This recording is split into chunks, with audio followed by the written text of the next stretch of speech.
السلام علیکم ورحمۃ اللہ وبرکاتہ نحمده ونصلی علی رسولہ الکریم اما بعد۔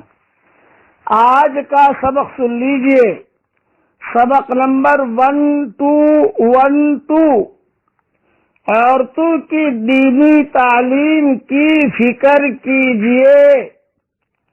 اگر ہم چاہتے ہیں کہ ہماری اولادیں نیک ہوں، بہادر ہوں، دیندار ہوں، تو ضرورت اس بات کی ہے کہ عورتوں کو دین کی تعلیم دلوائی جائے، ان بیچاریوں کو دین کی طرف متوجہ کیا جائے۔ اگر مرد ان کو ترغیب نہیں دیں گے، ان کو فضائل نہیں سنائیں گے، تو یہ بیچاریاں اپنے کپڑے، جوتی میں اور یہ لال لال کے چکر میں مست رہیں گی، ان کی سوچ یہی تک رہے گی۔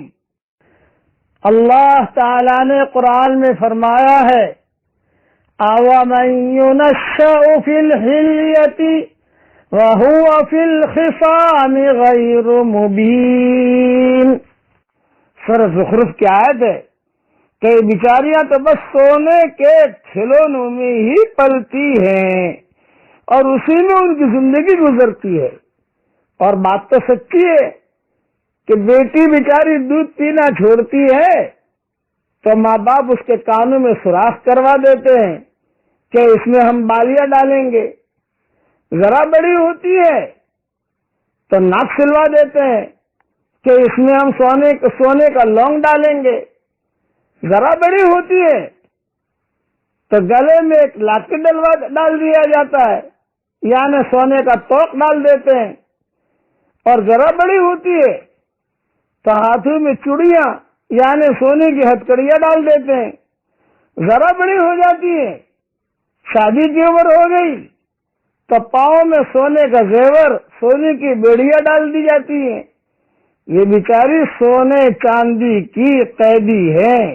بچپن سے جوانی تک ماں باپ نے اس کو سونے میں قید کر دیا، اس لیے اس کے دل میں سونے کی محبت ہوتی ہے، مال کی محبت ہوتی ہے۔ اس کی طبیعت ایسی بن جاتی ہے کہ بیچاری کو ہر وقت اسی آرائش کی فکر رہتی ہے، اپنے سونے چاندی کی فکر رہتی ہے۔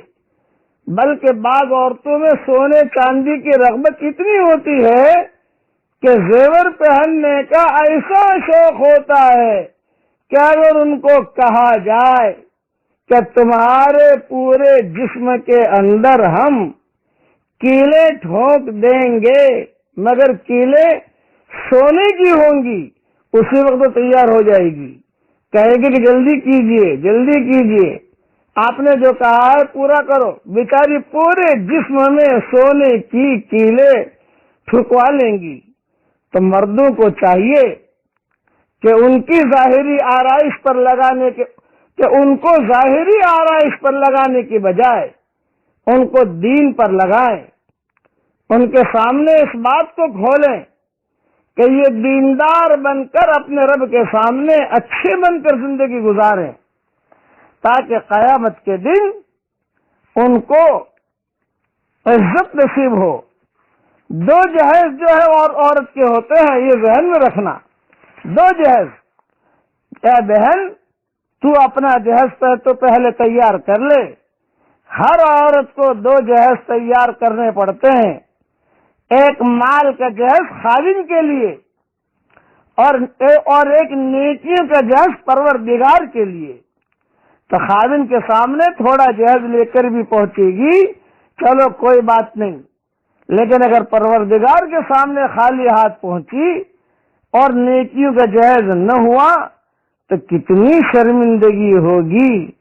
اس دن پریشان کھڑی ہوگی، اکیلی ہوگی، نہ ماں ساتھ دے گی، نہ باپ ساتھ دے گا، نہ خاوند ہوگا، نہ بیٹا ہوگا، نہ بھائی ہوگا، اکیلی کھڑی اس وقت پریشان پکار رہی ہوگی، رب ارجعون رب ارجعون رب ارجعون، اللہ واپس کر، اچھے کام کر کے آؤں گی۔ یہ مختصر میں نے اشارہ کر دیا، عقل مند کے لیے اشارہ کافی ہے۔ اس لیے بچیوں کو دین سکھائیں، دین، پھر یہ لڑکیاں بڑے بڑے کام کریں گی، بڑے بڑے کام اللہ ان سے لے گا۔ میں دعا کرتا ہوں کہ اللہ امت کی بہو بیٹیوں کو اور امت کی ماؤں کو اور امت کی خواتین کو اور اس امت کے مردوں اور عورتوں کو سب کے دلوں میں تیری محبت کوٹ کوٹ کے بھر دے۔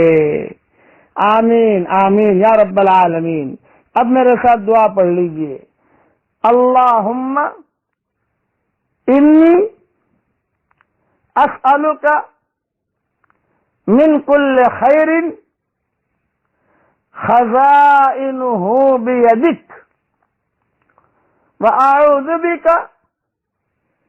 من کل شر خزائنہ بیدک۔ اے اللہ، تیرے خزانے میں جتنا خیر ہے وہ مجھے عطا فرما، اور میری قیامت تک کے آنے والی نسلوں کو بھی عطا فرما، اور جتنا شر ہے اس سے تو میری حفاظت فرما، اور میری قیامت تک کے آنے والی نسلوں کی بھی حفاظت فرما۔ آمین آمین۔ والسلام علیکم ورحمۃ اللہ وبرکاتہ، وآخر دعوانا ان الحمد للہ رب العالمین۔